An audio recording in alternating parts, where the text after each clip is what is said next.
Assalamualaikum warahmatullahi wabarakatuh. Alhamdulillah kita hari ini bertemu lagi dalam pelajaran Quran Hadis. Seperti yang sudah Ibu jelaskan sebelumnya, hari ini kita gunakan pelajaran Quran Hadis ini khusus dalam pembahasan hadis. Kemarin Ibu sudah jelaskan bahwa Quran hadis di kelas agama itu dibagi menjadi dua. Yang pertama khusus tafsir, yang pertama khusus hadis. Karena ada 4 jam, maka 2 jam untuk tafsir dan 2 jam untuk hadis. Lalu untuk materi hadisnya apa saja? Sebenarnya untuk materi Quran hadis di tafsir dan materi Quran hadis di hadis, temanya itu sama.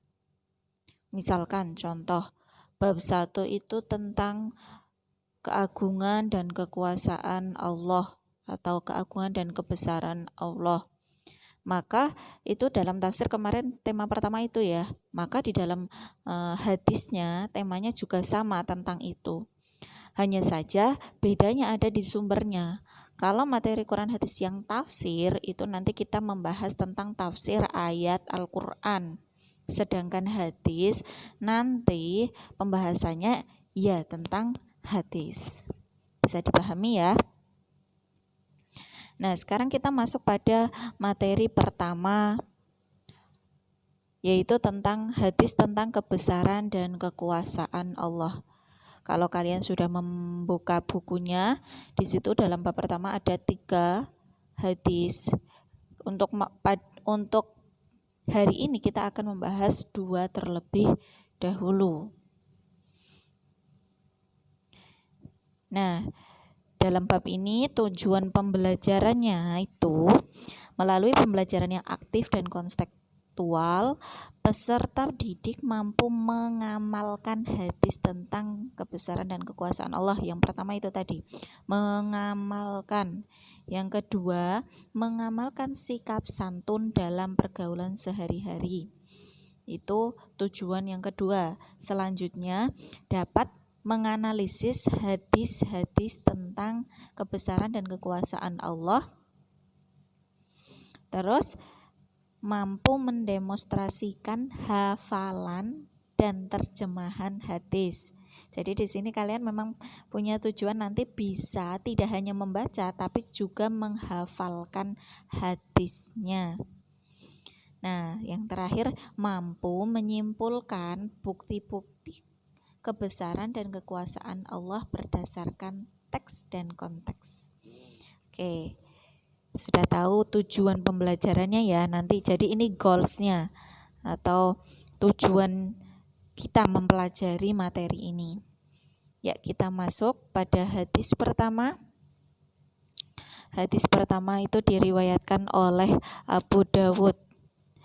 Bismillahirrahmanirrahim. An Abi Hurairah qala Hannadun qala qala Rasulullah sallallahu alaihi wasallam qala Allahu azza wa jalla al-kibriya'u ridai wal 'azamatu izari faman naza'ani wahidam minhuma qadhaftuhu finnar. Rawahu Abu Dawud.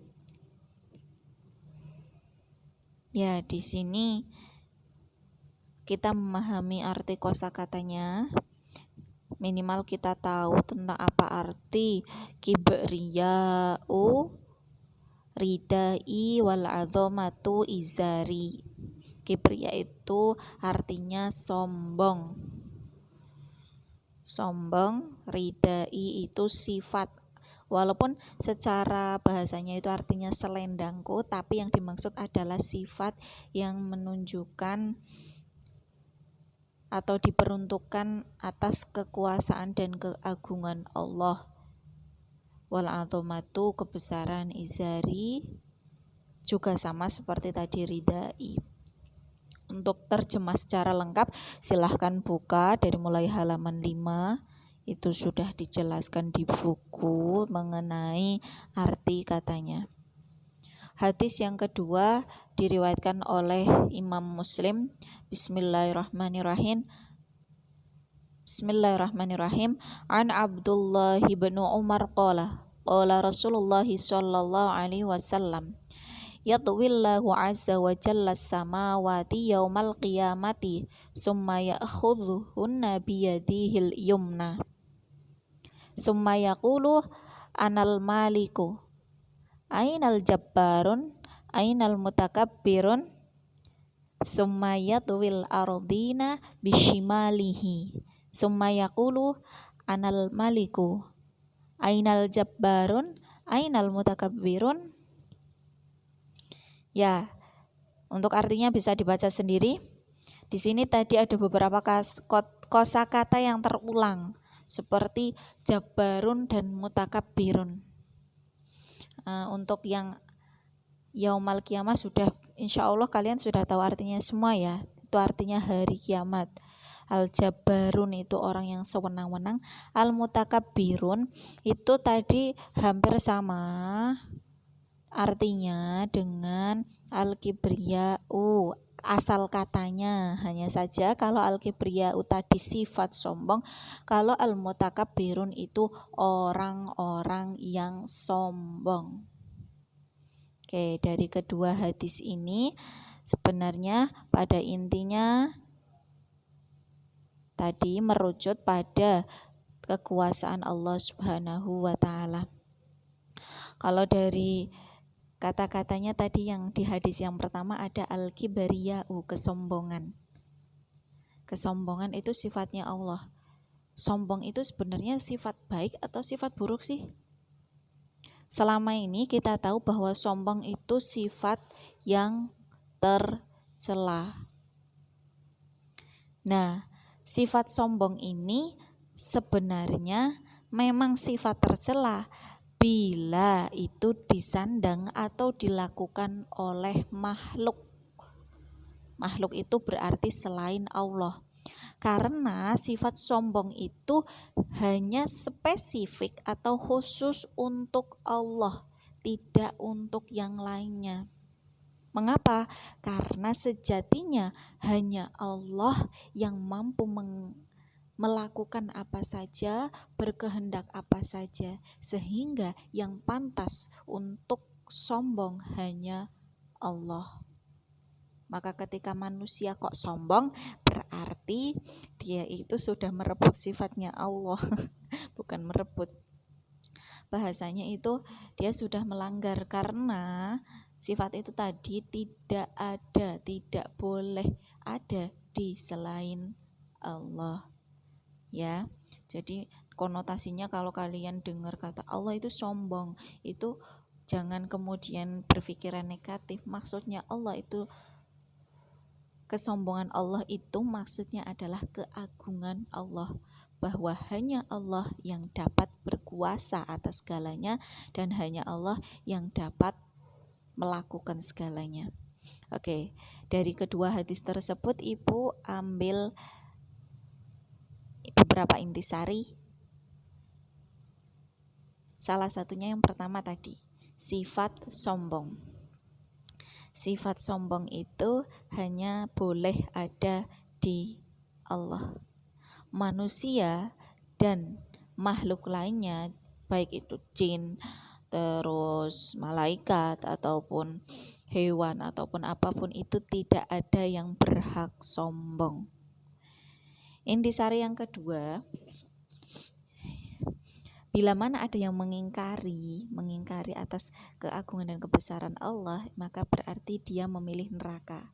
Ibaratnya jalan pilihan itu ada dua, mau ridho Allah atau murka Allah. Ibaratnya kalau gampangnya itu mau surga atau neraka.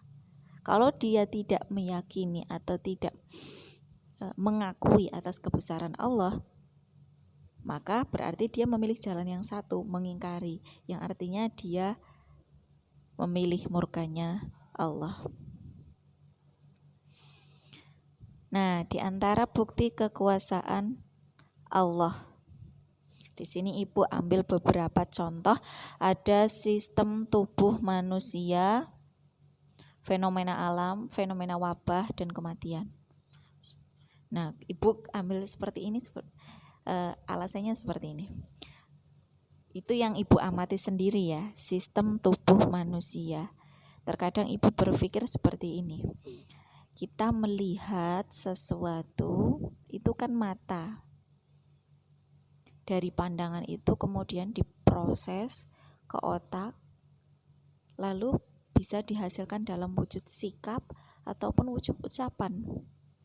Contoh saja ini Ibu sedang membaca tulisan. Ini kan yang lihat mata, kemudian yang berpikir otak dan yang mengucapkan mulut. Kalau dinalar, otak itu kan wujudnya seperti cairan ya. Kok bisa itu memproses terus mengirimkan perintah kepada anggota-anggota lain untuk melakukan sesuatu.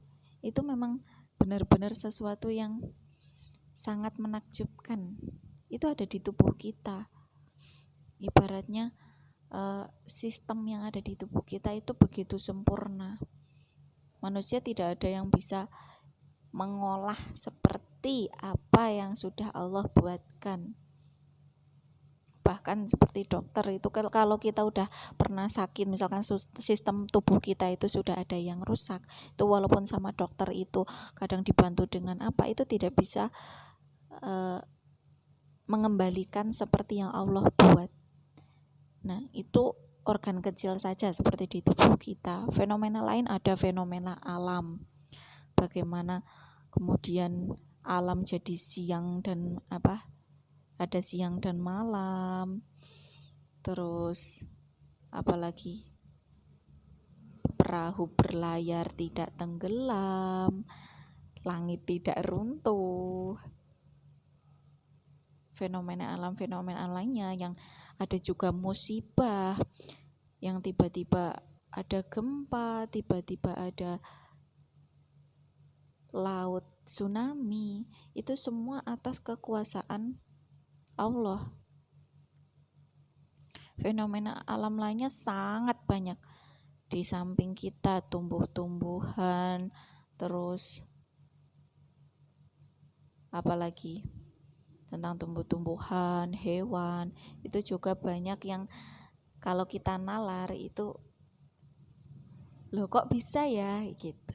Itu memang karena kekuasaan Allah. Fenomena wabah sekarang seperti corona atau wabah virus COVID itu kan sesuatu yang kecil tapi bisa membuat gempar seluruh dunia. Uniknya dari corona ini kalau Ibu amati itu ada yang justru sangat menjaga tiba-tiba kena. Kalau pandangan manusia kan justru yang menjaga itu tidak akan terkena seperti itu kan. Yang justru kotor-kotoran, tidak menjaga, kok bisa sehat aja. Nah, itu memang dibalik kekuasaan Allah. Sesuatu yang kecil berjalan sesuai dengan kehendaknya Allah. Tapi kita sebagai manusia kalau sedang menghadapi hal-hal seperti ini wajib berusaha, walaupun pada akhirnya semua kembali kepada kekuasaan Allah. Bukti lainnya ada kematian. Pernah ada cerita orang dikasih tahu bahwa dia akan mati. Lalu dia katanya mati di tanah di daerah mana begitu. Kemudian dia kabur, niatnya agar dia tidak mati atau tidak meninggal pada waktu seperti yang dikabarkan kepadanya. Tetapi kekuasaan Allah tetap lebih atas segala-segalanya. Sehingga kemudian orang tersebut ya akhirnya meninggal di tempat yang Allah tentukan. Walaupun orang itu sudah kemana-mana, itu juga fenomena kekuasaan Allah. Ya, yang pada intinya semua yang ada di dunia ini itu berjalan atas keagungan kekuasaan Allah, Tuhan alam semesta. Nah, kita sebagai makhluknya dalam mengakui atas kebesaran dan kekuasaan Allah dengan apa? Yang pertama, dengan mengikuti perintahnya. Perintahnya apa saja? Banyak. Ya ibadah-ibadah itu diantaranya. Terus 2, dengan menjauhi segala larangannya. Apa yang dilarang oleh Allah maka kita jauhi. Itu sebagai bukti pengakuan kita terhadap kebesaran dan keagungan Allah Subhanahu wa ta'ala. Nah, setelah Ibu jelaskan beberapa intisari dan juga bukti keagungan, sekarang giliran kalian. Menurut analisis kalian, apalagi ya intisari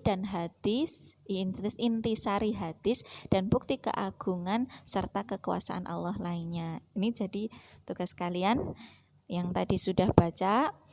Boleh silahkan cari intisari lain, minimal ada 2, ditambah dengan bukti kekuasaan atau keagungan Allah. Ya, sekian dari Ibu penjelasan pada kali ini. Banyak kesalahan, mohon maaf. Wassalamualaikum warahmatullahi wabarakatuh.